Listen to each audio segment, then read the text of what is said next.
Hello everyone and welcome to my YouTube channel Humanities Group. So today we will discuss the paper pattern of history basically for class 12th 2024 exam.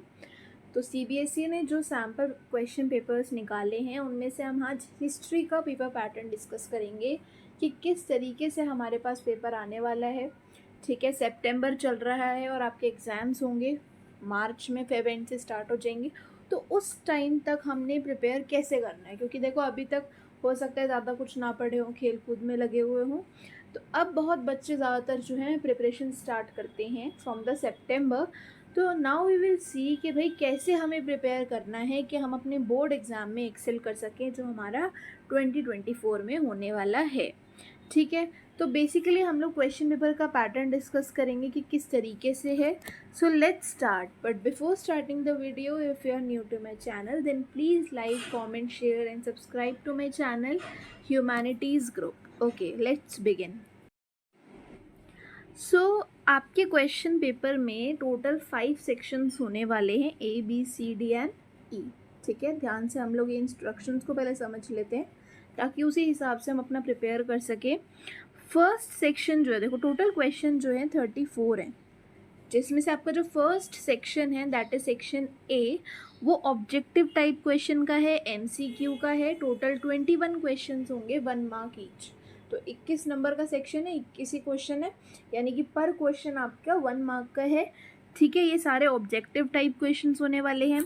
Second है आपका section B. Section B जो है 22 to 27 इसमें आपके question है, यानी कि total 22, 23, 24, 25, 26 and 27. Total 6 question हो गए हैं जो आपकी 3 मार्क ईच है. ठीक है, 3-3 नंबर के क्वेश्चंस है. तो उनको कैसे अटेम्प्ट करना है, किस तरीके से उसके अंदर पॉइंट्स बना के लिखना है, वो सब हम अभी बाद में डिटेल में पढ़ेंगे. जब हमारा एग्ज़ाम होने वाला होगा ना, उससे पहले हम एक वीडियो सेशन निकालेंगे कि भाई 3 मार्क्स के क्वेश्चन को कैसे करना है, 8 मार्क के क्वेश्चन को कैसे करना है. बट अभी के लिए हम पैटर्न समझ लेते हैं. तो ये हमारे पास 3 मार्क क्वेश्चन होने वाले हैं. सेक्शन सी जो है ना, वो लॉन्ग क्वेश्चन का है, 8 मार्क्स के 3 क्वेश्चन, 8-8 नंबर के.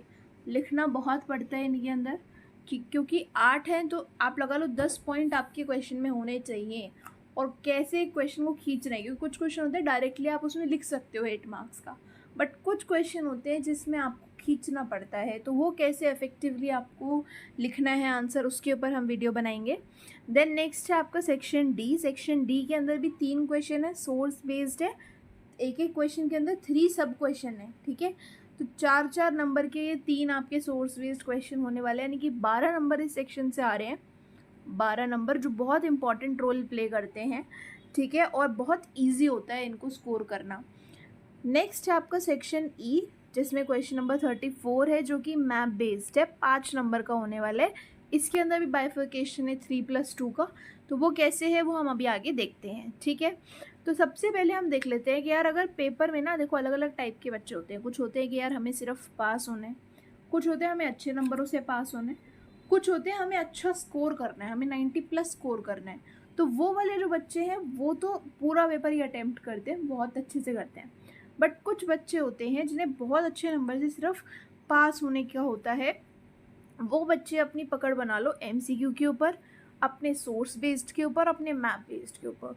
ये 3 सेक्शन भी अगर आप अटेम्प्ट कर लेते हो, यानी कि 12 + 5 17, 17 + 21 मार्क्स आपके जो हो गए 18, 20, 38 मार्क्स आप यहाँ से स्कोर कर लेते हो. 20 नंबर आपके प्रैक्टिकल में हो जाते हैं और ये 58 मार्क्स मिल के बन जाते हैं. और फिर आपके क्वेश्चन आंसर वाला सेक्शन हो गया. ठीक है, तो वो हो गए कि हमारे यार 60 आउट ऑफ 100 आ गए. ठीक है, वो एक एवरेज बच्चा, सबके अपने अपने गोल्स हैं. ठीक है, हम गोल के हिसाब से डिस्कस करेंगे. लेकिन जो बच्चा पूरे अटेम्प्ट करना चाहता है ना, वो फोकस कर लो अपने 8 मार्क्स के ऊपर और 3 मार्क्स वाले क्वेश्चन आंसर के ऊपर, जिन्हें अटेम्प्ट करना थोड़ा सा स्पीड में करना होता है बट अटेम्प्ट करना ईजी होता है. ठीक है, तो कोई इसमें डरने वाली बात नहीं है, आपका पेपर बहुत ही सही आने वाला है. अब फर्स्ट सेक्शन से स्टार्ट करते हैं जो कि आपका section A, objective type question. तो इसके अंदर आपको 4 ऑप्शन गिवन होते हैं, एक क्वेश्चन होता है. जैसे फर्स्ट क्वेश्चन पढ़ लेते हैं. Which one of the following was the main demand of खिलाफत मूवमेंट. अब खिलाफत मूवमेंट की क्या डिमांड थी, तो आपके पास 4 ऑप्शन है, आपको बताने की क्या डिमांड थी. ठीक है, तो ये जो पेपर है ना, इसको सॉल्व करने के लिए तब बैठना जब आपका सिलेबस ख़त्म हो जाए। ऐसा नहीं है कि अभी सीबीएसई ने निकाला, हमने अभी सॉल्व कर लिया, हमें आता था नहीं और हमने अपना कॉन्फिडेंस लूज़ कर लिया कि यार हमसे नहीं होगा। नहीं, पहले हमें अपना सिलेबस कंप्लीट करना है ताकि हमारी सिलेबस पे एक पकड़ बन जाए, फिर हम क्वेश्चन अटेम्प्ट करेंगे। ठीक है, यहाँ पे देखिए, who among the following was the best known ruler of Satavahana. ये जो रूलर थे वो अच्छे थे, तो आप इसे बता सकते हो। That is the answer, Gautami पुत्र सिरी सतकानी। ठीक है, उसके बाद आपका इमेज वाला क्वेश्चन भी है कि आप इसमें से इमेज देख के बताओ ये किस चीज़ की इमेज है। ठीक है, तो टाइप ऑफ क्वेश्चन समझो, फिर हम उस टाइप के क्वेश्चंस को प्रैक्टिस करेंगे। आपके यहाँ पे स्टेटमेंट वाले क्वेश्चन, आपको 4 स्टेटमेंट दिए हुए हैं, बताने कौन कौन सी करेक्ट है। देन असर्शन रीज़न हो गए। Then who wrote the book Kitabul Hind, किसने लिखी है किताबुल हिंद? अल-बिरूनी, राइट। उसके बाद आपको देखो यहाँ पे फिर से स्टेटमेंट वाला 2 स्टेटमेंट दी हुई हैं एंड देन उसके थ्रू आंसर देना है। फिर लास्ट में आपको कॉलम मैच करने हैं, आपको मैच 2 कॉलम दिए हुए हैं। ठीक है, कि कौन क्या था इस तरीके से। तो आपके पास टोटल 21 क्वेश्चंस जो है यहाँ तक आपके पास MCQ हैं। अब ये MCQ कब हम अच्छे से अटेम्प्ट कर सकते हैं? जब हमने सब्जेक्ट को डिटेल में पढ़ा हुआ हो, हमने हर एक चैप्टर बहुत अच्छे से पढ़ा है, 10-10 बार पढ़ा है। ठीक है, अब 10 बार पढ़ने का मतलब ये नहीं है कि हर बार हम लाइन टू लाइन रीड करें। लाइन टू लाइन आप 2 से 3 बार भी रीड कर लोगे ना, आपको समझ में आ जाएगा कि चैप्टर में बात क्या हो रही है। फिर हम उसमें से खुद बनाएंगे क्वेश्चन। देखो, पढ़ने का ना तरीका ये होता है, आपने एक पैराग्राफ पढ़ा, फिर देखो कि यार इस पैराग्राफ में से लॉन्ग क्वेश्चन क्या आ सकता है, इस पैराग्राफ में से शॉर्ट क्वेश्चन क्या आ सकता है, क्या इस पैराग्राफ में से कोई MCQ बन रहा है तो उस पैराग्राफ, जैसे यहाँ पे अगर आपकी बुक में पैराग्राफ लिखा हुआ है ना, साइड में लिख लोगे यार ये MCQ इस पैराग्राफ में से निकल के आ सकते हैं और उनको हम पढ़ लेंगे। तो जब हम इस तरीके से हम रिवर्स पढ़ते हैं ना, हम अपने दिमाग में ही सोच के पढ़ेंगे कि हम एग्जामिनर हैं और हमने ये पैराग्राफ रीड करा, तो हम यहाँ से क्या क्वेश्चन फ्रेम कर सकते हैं। जब हम इस तरीके से पढ़ते हैं तो हमारा पढ़ना भी आसान हो जाता है और आपको मार्क्स, आपको क्वेश्चन पेपर, आपको लगेगा कि ये तो मैंने ही बनाया हुआ क्वेश्चन पेपर है, जो मैंने क्वेश्चन बनाए थे ना बुक में, ये तो वही क्वेश्चन मेरे सामने आए हुए हैं। तो इस तरीके से आप पढ़ोगे तो आपका बहुत ही, आप आसानी से इसमें स्कोर कर सकते हो। Not only in history, every subject demands the same strategy. Okay, आप चैप्टर पढ़ रहे हो, आप पैराग्राफ पढ़ रहे हो, आपने एक पेज वाइज कर लो, तो एक पेज भी पढ़ा है ना, तो उस पेज में से देखो कि यार इसमें से क्या क्या क्वेश्चन आ सकता है, क्या ज़रूरी है। ठीक है, नेक्स्ट आपका यहाँ पे सेक्शन है, section B, that is short answer type question. ठीक है, तो इसका वेटेज होने वाला है 3×6, यानी कि टोटल 6 क्वेश्चन है, 3 मार्क्स ईच। ओवरऑल चॉइस नहीं है, ऐसा नहीं है कि 6 में से एनी 4 अटेम्प्ट करो, ऐसा नहीं है। इंटरनल चॉइसेस है, जैसे क्वेश्चन नंबर 22 में 2 क्वेश्चन गिवन है कि जैसे एक ऊपर वाला है, describe any 3 features of burial sites in Harappa और describe any 3 features of the great bath. तो आप इन दोनों में से एक क्वेश्चन अटेम्प्ट कर सकते हो एज क्वेश्चन नंबर 22। तो इस तरीके से चॉइसेस दी हुई है। ओवरऑल चॉइसेस पूरे क्वेश्चन पेपर में आपको नहीं मिलेंगी। ठीक है, तो टोटल 27 क्वेश्चन तक, ये 4 जो है ऊपर, ये भी आपके 3-3 मार्क्स के हैं कि अमरनायक सिस्टम के आपको मेन फीचर्स बताने हैं विजयनगर एम्पायर में, तो वो जब हम सब कुछ पूरा डिटेल में पढ़ेंगे तो उसमें आ जाएगा। ठीक है, a cherry that will drop into our mouth one day, who made this remark. तो इस टाइप के, अब ये क्वेश्चन आपको इस स्टेटमेंट कब पता चलेगी? जब आप चैप्टर को रीड करोगे। ठीक है, उसी के अंदर एक पैराग्राफ में ऊपर ये हेडिंग है। ठीक है, इस तरीके के क्वेश्चन आपको वाइवा में भी पूछ जाएंगे कि यार ये स्टेटमेंट है, तो ये स्टेटमेंट किसने दी है, तो स्टेटमेंट हमें कब पता होगी? जब हमने चैप्टर को रीड किया होगा, राइट। देन आपका सेक्शन C है लॉन्ग क्वेश्चन।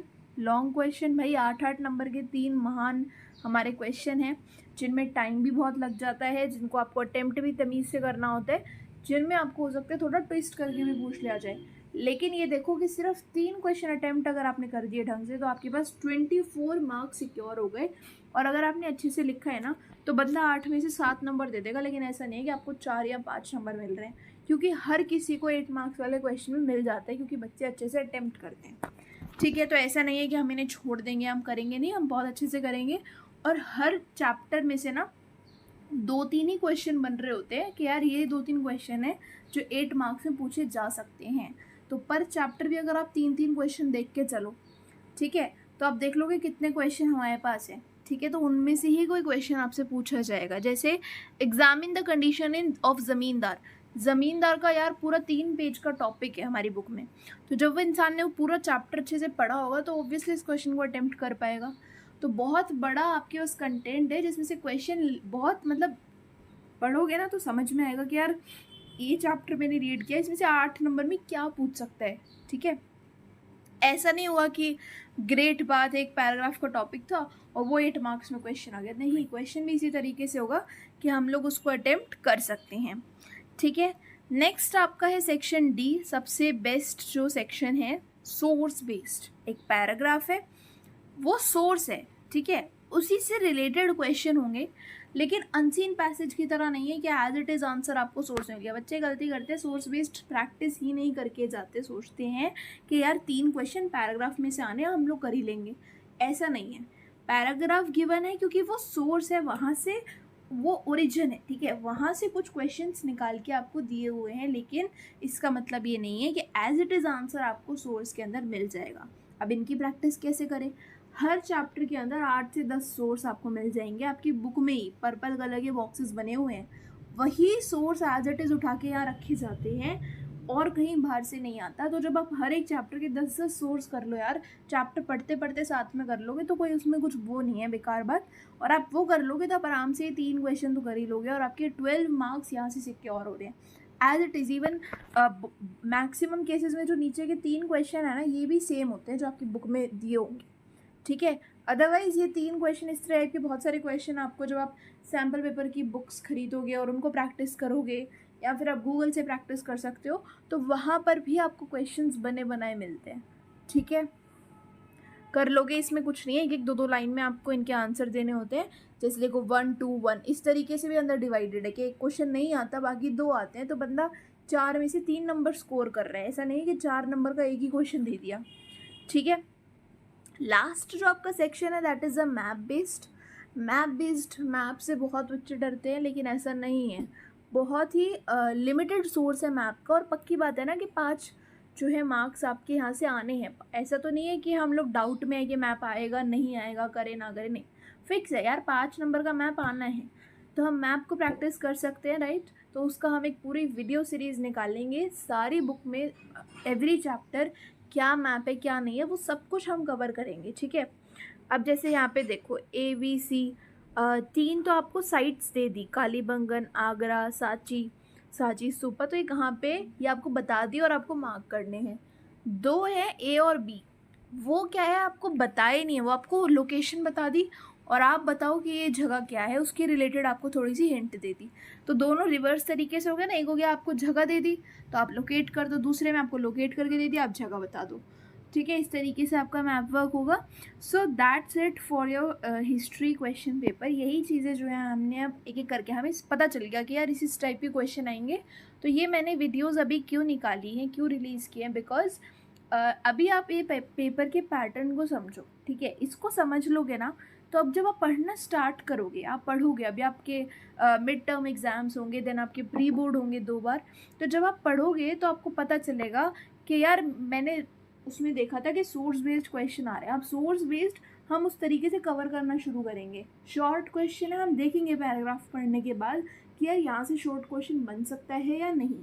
और ये वाला जो आपका स्ट्रैटेजी है ना, ये हमेशा काम आता है, क्योंकि पूरा पेपर एक तरीके से आपने बना लिया ना। आप एग्जामिनर के पॉइंट पे बैठ के सोचो कि वो मेरे से क्या क्वेश्चन पूछ सकता है, जो इस तरीके से आप पहले से ही प्रिपेयर हो जाओगे उन क्वेश्चंस के लिए जो आपके बोर्ड एग्जाम में आने वाले हैं। Okay, so that's it for now. So if you have reached so far, then please like, comment, share and subscribe to my channel.